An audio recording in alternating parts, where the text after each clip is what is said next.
Դու ավելի շատ ես հա շփվում տեսնում սովորաբար երեխաները ընտրում են արագ հեշտ ինչ որ հացային բաներ, չէ՞, խմորով։ Ներողություն, դա երեխաները չեն ընտրում, այլ ծնողներն են այդպես անում։ Ես կհիշեմ իմ մանկությունից, երբ որ ես առավոտյան արթնանում եմ, որպեսզի գնայի դպրոց, իմ ծնողները, իմ տատիկը, իմ պապիկը ավելի ճիշտ, թույլ չէին տալիս մինչև մի բաժակ թեյ եւ կարակ հաց, կարակ մեղր կամ ջեմ ցանկացած տեսակի, մինչև ես չուտեի, իրենք ինձ չէին թողնում գնայի դպրոց։ Իսկ հիմա ես որ տեսնում եմ երեխաները գալիս են ժամը 8-ին վազելով գնում են բուֆետ, արդեն ցավ եմ ապրում, որ չեն նախաճաշել տանը ու իրանք վազում են բուֆետից, գնում են ինչ որ անառողջ խմորային ուտելիքներ։ Դա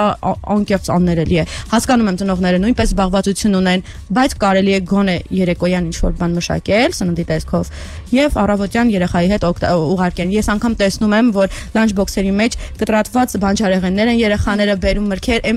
այնքան սիրով եմ նայում ու հասկանում եմ, որ ծնողը իսկապես հոգատար եւ փորձել է ժամանակ հատկացնել երեխային առողջ մեծացնելու համար։ Եվ հորդորում եմ բոլոր ծնողներին, սիրելիներս, հասկանում եմ, որ շատ զբաղված եք, բայց փորձեք 5 րոպե, ավելի բան պետք չի։